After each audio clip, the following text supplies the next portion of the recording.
So we're taking a walk today in a local floodplain forest in one of our forest preserves, and there's lots of birds out, tons of migrants, migratory songbirds, and this air is just full of bird song, which is really lovely.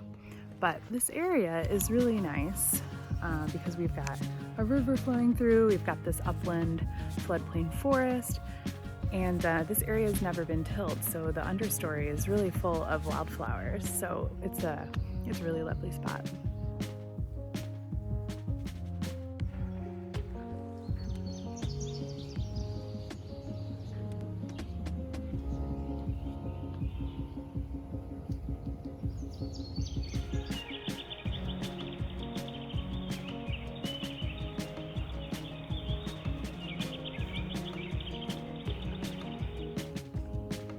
So here's one of our attractive native woodland species.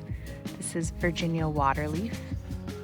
This is similar to the species in one of our earlier videos with the really mottled, silvery looking leaves in the spring. But when they get bigger, there's two species around here. When they get bigger, they get, there's a hairier type. Leaves are hairy, but I really like the flowers. You get kind of a fluffy, furriness inside of the flowers, and they're really attractive to insects. As you can see in here right now, there's some weevils, some ants, lots of different insects enjoying the nectaries.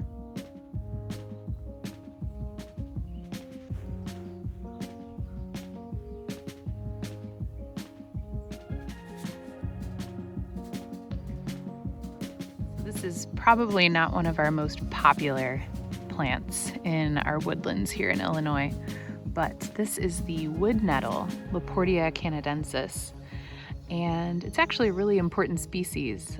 Likes these wet areas and floodplain forests especially, but it's got these hairs along the stems that cause stinging feelings. It's kind of like a little packet of, I think they're urticaceous, but I can't quite remember. But they're actually a really good host plant for comma and question mark butterflies, as well as red admirals.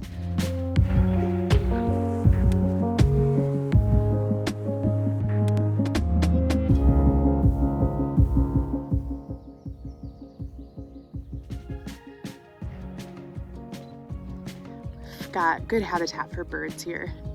You've got the waterway, so a lake or a stream, which provides habitat for birds like kingfishers, flycatchers. This open corridor is a great place for birds and bats to collect insects.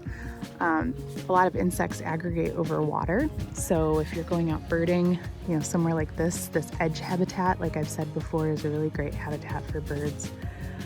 This woodland in particular is really open understory.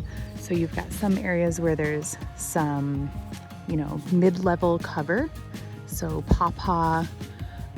This forest in particular has some serviceberry, also has some squirrels in the back. It has a lot of wafer ash, which if I can find one up close, I will take a video for you guys. But lots of nice levels and layers to this forest, which I think is really important when looking for places to bird. In Illinois particularly, we get weather where it just goes from being cold to being hot, and I feel like we've actually had a real spring this year that we can enjoy. The temperatures have been slowly rising and the birds have kind of been trickling through, so I feel like we've really had a lot of time to appreciate spring, which is really nice. Up here, we've got a indigo bunting singing very loudly. They have that call that's kind of fire, fire, where, here, here.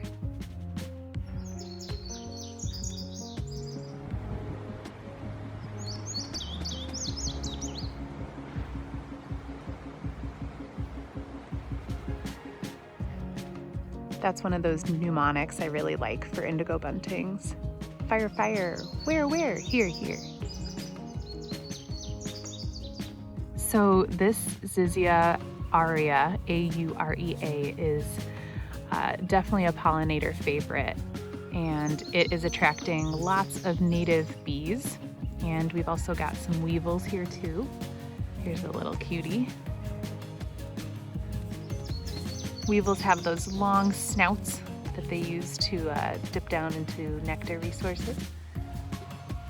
And yeah, this is commonly called golden Alexander. It's a great pollinator plant, but it does spread pretty rapidly in a place with little competition. But really good pollinator plant if you're looking for one for your yard.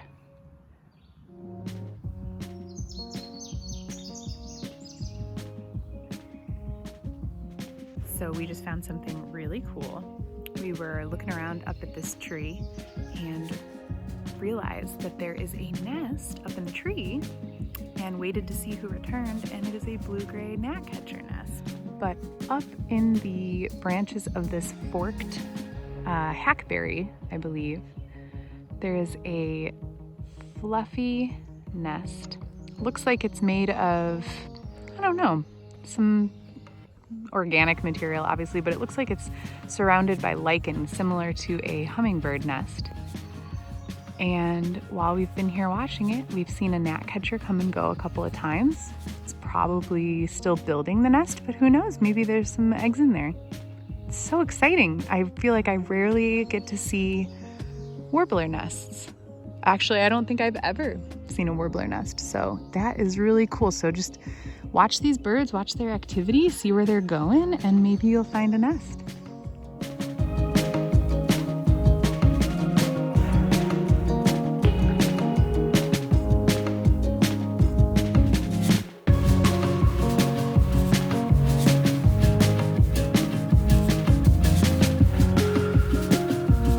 Another cool thing is if you see sapsucker wells or areas where there's sap coming out of a tree, you might be able to see a hummingbird going to feed at those wells. Because that is a source of nectar too, I think that people don't really think about. But a lot of times the reason you're seeing these birds higher up in the canopy is that a lot of these trees are still producing flowers, and those flowers produce nectar. Also, a lot of birds actually eat flowers. And wherever there's flowers, there's more likely gonna be insects, which this time of year birds are feeding their young, or they're at least preparing to. So they are eating really protein, fat-rich insects, and they're feeding those to their young. So that's why we often complain of birder neck this time of year, because you have to really crane your neck high into the canopy to see these birds.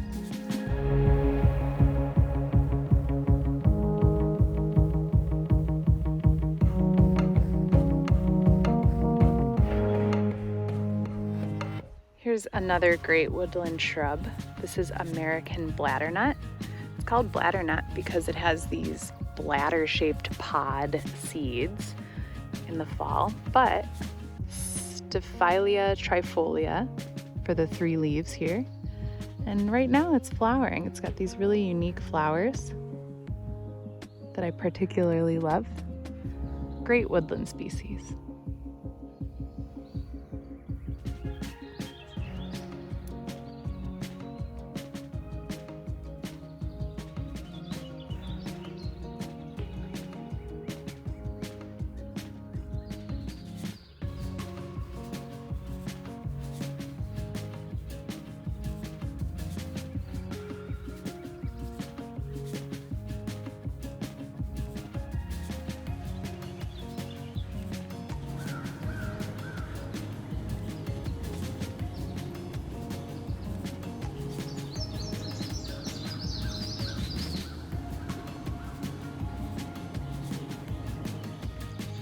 Got a nice snag here, and on the side there is a hole where red-bellied woodpeckers have been going in and out to feed their young. Looks like mom and dad have been trading on and off. Maybe if we're lucky we'll see one.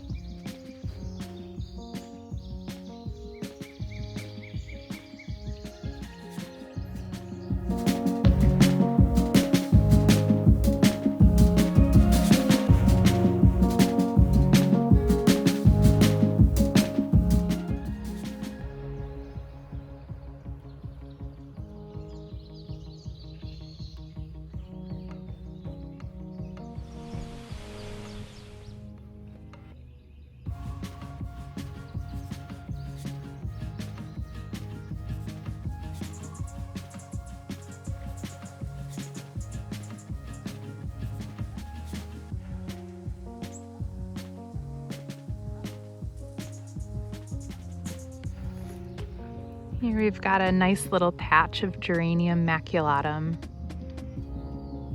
Really nice spring blooming wildflower, but lasts a little bit longer into this early summer. Loved by pollinators.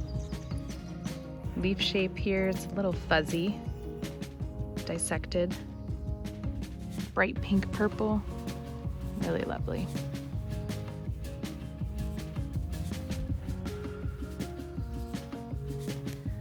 This habitat is a perfect example of one of those areas that's really open, got a tall canopy, but it also has that mid-shrub layer.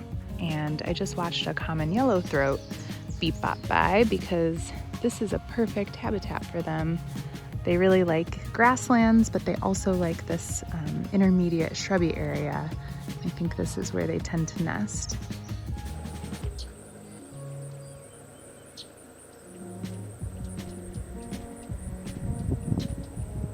I don't know if you guys can hear in the background, but we've got a very active toad population here.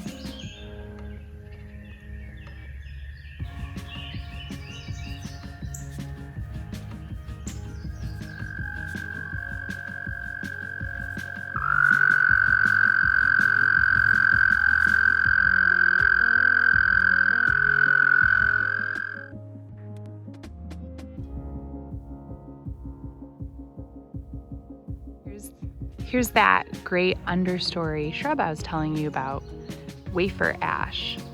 This is another member of the Rutaceae family, and it is the host plant for the giant swallowtail. And it is just about to flower. It has that trifoliate leaf just like bladdernut does. Fortunately, yeah, not in flower yet, but probably will be soon.